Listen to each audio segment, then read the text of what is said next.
adalah gembalaku, takkan kekurangan aku.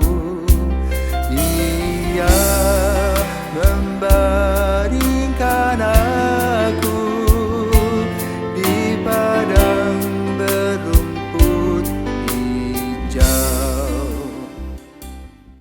Saudara-saudaraku terkasih, selamat pagi. Salam jumpa lagi dalam Sabda Siap Saji, Kamis 7 Juli 2022. Marilah kita berdoa dalam nama Bapa, Putra, dan Roh Kudus. Amin. Allah Bapa, sumber pengharapan, kami bersyukur atas rahmat-Mu dalam panggilan-Mu. Sebagaimana para murid yang telah Engkau panggil, telah mendapatkan tugas dan mereka melaksanakannya dengan segala kesungguhan hati, mereka berhasil. Sehingga gereja hadir dalam kehidupan kami hari ini. Kami bersyukur untuk para pemimpin yang telah Engkau pilih dan memimpin kami, sehingga kami boleh menikmati panggilan-Mu. Kami mohon berkat-Mu untuk para pemimpin yang baru, calon para pemimpin, agar mereka memimpin gereja dengan bijaksana sehingga melahirkan buah-buah roh.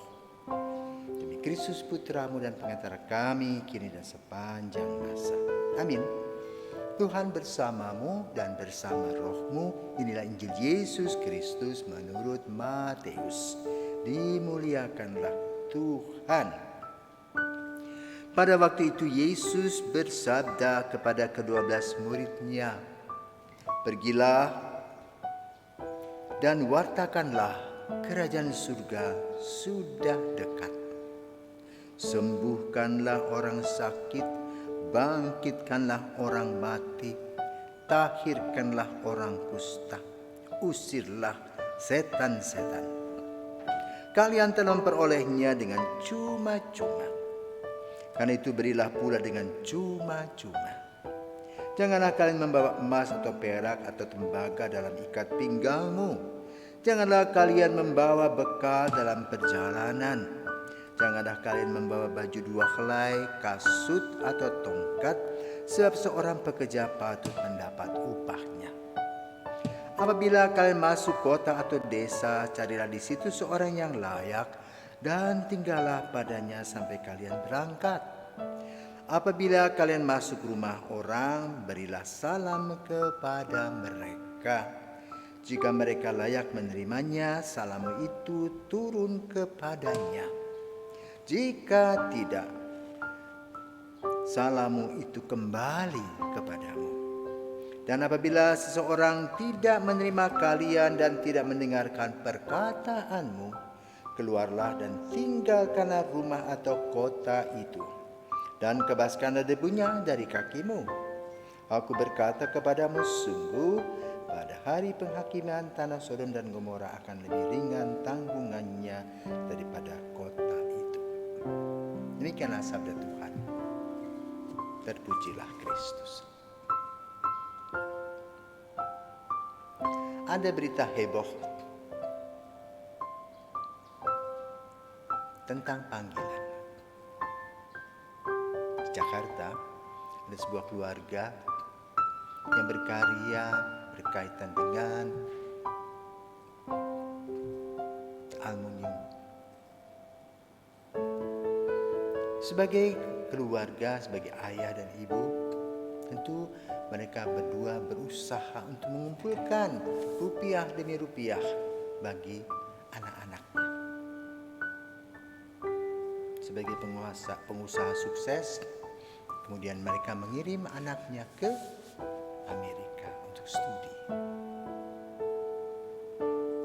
untuk melanjutkan karya mereka. Yang satu berkaitan dengan keuangan, yang satu berkaitan dengan teknik. Apa yang terjadi? Ketika mereka pulang berlibur, mereka mengatakan, "Papa, Mama, saya masuk ordo ini, saya juga masuk ordo itu." Bingung mereka sebagai suami istri, sebagai ayah ibu. Diberi 2, kok diambil 2? Setelah berkonsultasi dengan pastor, mereka mengikhlaskan putra-putranya.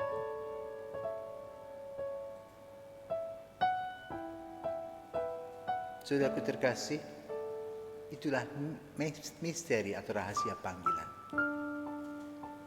Hari ini kita dalam Injil, dari Injil kita mendengar bagaimana Yesus memanggil para murid secara unik. Ada yang sedang bekerja di danau, mengumpulkan ikan dipanggil. Ada yang bekerja di bagian cukai, dipanggil. Ada juga yang sedang bekerja, membantu, dipanggil. Dan semuanya dipanggil menjadi satu. Duduk sama rendah, berdiri sama tinggi. Diisi hati mereka, motivasi mereka. Dan kemudian Yesus menggambarkan tentang frame, struktur pekerjaannya. Maka dikatakan di sini dalam Injil pada hari ini, visinya kerajaan surga sudah dekat. Itu visi, harapan ke depan kerajaan Allah sukses. Menghimpun semua orang untuk keselamatan. Maka kedua, misi. Bagaimana mengisi visi tersebut. Dengan cara apa? Sembuhkanlah orang sakit. Bangkitkanlah orang mati. Tahirkanlah orang kusta. Usirlah setan-setan. Jadi Yesus memberikan pelayanan kasih yang kita sebut diakonia, yang terdiri dari bidang kesehatan, maka lahirlah klinik dan rumah sakit Katolik saat kita hidup ini. Kedua, pendidikan, sekolah-sekolah mulai TK, PAUD sampai universitas. Ketiga, pastoral, lahirlah paroki-paroki, keuskupan. Dan semuanya mempunyai dinamika yang mirip sama. Mewartakan kabar gembira. Di tempat masing-masing dengan cara dan cirinya sendiri-sendiri. Kedua, memperhatikan motivasi. Motivasi apa? Diberi cuma-cuma, memberi cuma-cuma artinya tidak terikat kepada harta dunia ini. Hanya 3 piring saja sehari. Dan isinya mewartakan kabar gembira dengan sukacita. Dan tidak boleh memilih berdasarkan keinginan sendiri. Aku hanya mau berkaya di depan orang kaya saja. Saya miskin aku tidak mau kenal. Ini tidak cocok dengan visi dan misi Yesus. Jangan membawa emas dan perak, dikatakan tadi. Bukan mengumpulkan harta dunia ini, tapi harta surgawi. Tidak membawa bekal dalam perjalanan ini ditekankan. Semua hal yang berkaitan dengan sarana, entah kendaraan, entah perumahan, itu merupakan sarana dalam mewartakan karya misi tadi. Harus ada lepas bebas, tidak terikat. Kalau kita melakukan itu, maka kita dengan sukacita mewartakan. Kenapa? Kita tidak bisa membedakan siapapun. Kenapa? Semuanya dilihat dengan berdiri sama tinggi, duduk sama rendah. Lalu, apa yang terjadi dengan kehidupan panggilan? Pada awal mulanya baik-baik saja. Tetapi dari waktu ke waktu bisa terjadi abrasi. Maka kembali pada motivasi. Dalam Injil pada hari ini dikatakan juga bagaimana kita harus mengadakan komunikasi dengan setiap orang yang ada dalam karya misi. Kita harus punya komitmen untuk melaksanakan karya-karya kasih tadi. Bukan untuk berleha-leha mencari kesenangan pribadi. Bekerja keras mewartakan kasih Tuhan. Tentu dengan segala macam risiko. Risikonya bisa diterima, bisa tidak diterima. Kalau tidak diterima jangan ngomel. Terimalah memang. Kita harus berangkat ke tempat yang lain. Tetapi ketika kita diterima, kita juga tidak lekat dengan tempat itu.